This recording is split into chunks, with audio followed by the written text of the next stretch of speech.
Ito man, Tinapan niya ang kanyang bulsa. Ano nga nayos ko? Lumabas ng ilang kulubot na piso. Kulang na kulang iyon kumpara sa pinakamurang pagkain sa kanya. Mami, nag-uula ako. Higpit niyang hinawakan ng pera. Mami, at pinaglalaban ng okay. kanyang It's okay. dignidad at gutom. It's okay, Mami. Kapagkat labi si Maya, sumulyak sa kusina kung saan nabala si Aling Tala sa pagkwenta ng mga libro.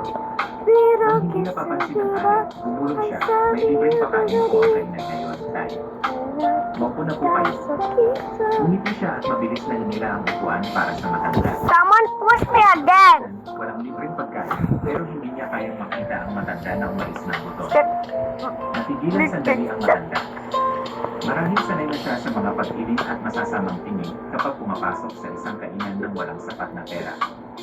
Sa pagkakataong ito, ang biglaang kabalitan ni Maya ay nagdulot sa kanya ng kaunting pagtataka. Salamat, Inin, mahinang sabi ng matanda, garalgal ang boses.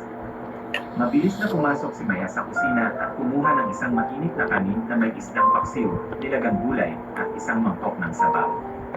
Inilagay niya ito sa harap ng matanda at malumanay na sinabi, kain na po kayo, mainit pa. Tinignan ng matanda ang pagkain sa kanyang harapan, at ang kanyang mga mata ay bahagyang nanginig. Ang simpleng amoy na iyon ay nagpaalala sa kanya ng isang pamilyar na hapunan na matagal nang nawala.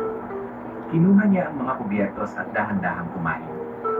Pinanood siya ni Maya mula sa malayo at umaan ang kanyang No, pakiramdam. no, stop. Take back. Whoa, where did you get the potato back? What did you say? Nagulat si Maya at lumingon. Si Aling Tala ay nakatayo sa may counter ng kusina, nakapamaliwang, at ang kanyang matatalim na mata ay nakapitik sa pagkain sa mesa ng matanda. Ilang customer din ang nakalingon, nag-aabang sa posibleng gulo. Pagkain ba yan ang Pushing me.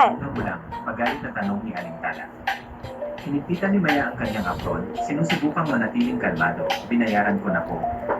Binayaran mo, mapanuyang tawa ni Aling Tala. Akala mo ba lugar ito ng kawang-gawa? Yumuko si Maya, sinusubukang magpaliwanag, naisip ko lang po na gutom siya. Anong pakialam ko kung gutom siya? Walang lugar dito para sa mga walang pera.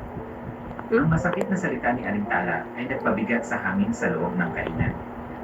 Ilang customer ang nagkatinginan pero walang nangahas na magsalita. Walang pag-aalinlangan, lumapit si Aling Tala at biglang hinablot ang plato sa harap ng matanda. Ay? Aling Tala, sabi ng isang customer na tutol, ngunit itinapon na ni Aling Tala ang buong plato sa basurahan.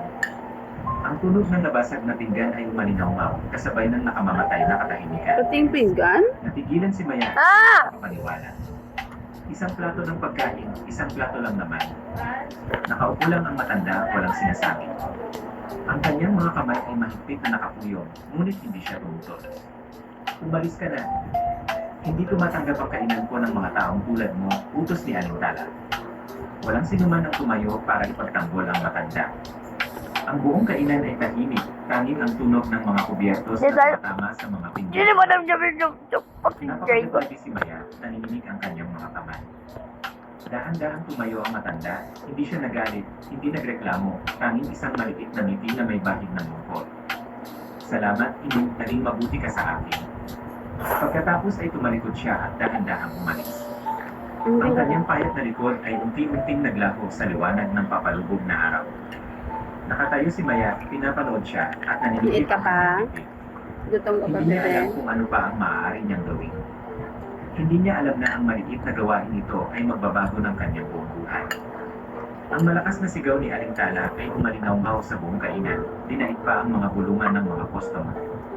Ang mga kubyertos na kumukuha ng pagkain ay huminto sa ere. Ilang tao ang tahimik na tumingin sa dulo ng kainan, kung saan nakatayo ang isang dalaga na hindi gumagalaw. Sa harap ng galit na mga mata ng may-ari, ang kapaligiran ay tila tumigas sa isang iglap, walang nangahas na huminga ng malakas. Naramdaman ni Maya na nanginginig ang kanyang mga kamay, ngunit sinubukan pa rin niyang Ah! sa harap niya, lumapit si Aling Tala. Galit na galit ang itsura, namumula ang mukha sa galit. Oh, lang, di na, lula. Lugar ito ng kawang-gawa, Good. naginip-nip na sabi ni Aling Tala. Mabalik mo na dali.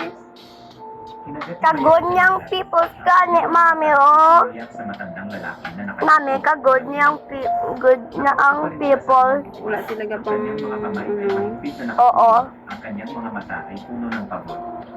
Ako naisip ko lang po. Anong naisip mo? Putol ni Aling Wala lang sila fight sila. Push. Sa tingin mo ba No bukas ako ng push. kainan para mag-charity? No away. Pagkain dito ay galing sa dugo't pawis ko. And no died. Ang matinis niyang boses ay umalinaw sa boses.